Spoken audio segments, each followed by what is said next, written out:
Biti negotov v letih odraščanja je verjetno čisto vsakdanje počutje. Žal to velikokrat prinese občutek, da te nihče ne šteka.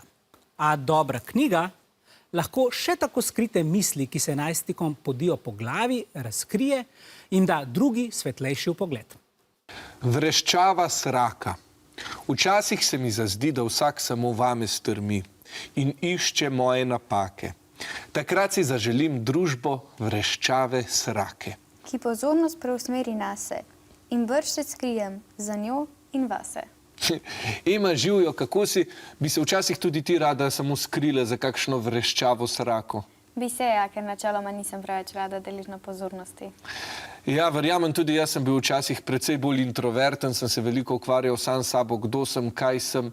Se tudi ti kdaj najdeš sredi takšnih občutenj in kaj potem narediš, da ti je lažje? Ja, tudi jaz včasih nisem prepričana sama o sebi, ampak se mi zdi, da je najboljše, da te misli samo drineš stran in se zamotaš, ker smo, kdor smo in tega ne moremo preveč spremeniti, tudi če se res potrudimo. Zaradi tega je bolj, da sam živimo in takim mislim sploh ne posvečamo preveč pozornosti. Že v naslovu pa vidimo, da so to pesmi, ki govorijo o negotovosti. V kateri pesmi si se pa ti najbolj našla? V pesmi o žirafi, zaradi tega, ker se mi zdi, da včasih mi je težko sprejeti poraz, takrat, ko si zastaviš en cilj in potem ga ne dosežeš, pa tudi za pomoč mi ni lahko vprašati. Ja, verjamem, da je to včasih kar težko. Primerjava čustev in živali pa je nastala pod peresom Barbare Gregorič-Gorenc, ki jo sedaj tudi lepo pozdravljam. Barbara, živjo, zakaj ste izbrali ravno te živali in ste jih povezali s tem določenimi čustvi? Živjo, nekatere živali so priskakljale, priletele, prilezle, prišle kar same od sebe. Nekatere pa sem poiskala sama. Bika, na primer, ujedo, belo medvedko, nosoroga, te majčkeno bolj nevarne. Ob elegantni drži plamenca pomislim na ravnotežje.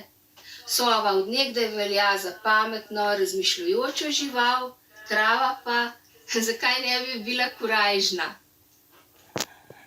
Najlepša hvala. V knjigi so tudi lepo povzeta različna čustva, kot so veselje, žalost, jeza, strah. Bi jo morda zato priporočala tudi odraslim? Bi jo, ja, zaradi tega, ker so noter dobro predstavljeni najstniški problemi in bi nas starši mogoče boljše razumeli. Ja, prav gotovo verjamem. Hvala lepa, Ema. Sedaj pa predajam besedo nazaj v studio Jušu. Juš, če bi zate moral izbrati eno žival, bi rekel, da si ena taka inteligentna pandica. Dobro, hvala lepa, Rok. To bom vzel kot kompliment. Pande so menda res pametne, okorne, ampak pametne. Dobro. Upam, da ste pozorno poslušali, sprašujem pa vas. Ema se je poenačila s pesmijo o žirafi. Katero lastnost je opisala? A. Razočarajo poraz. B. Ne mara vzbujanja pozornosti. C. Drugi iščejo njene napake. Ali D. Ni samozavestna.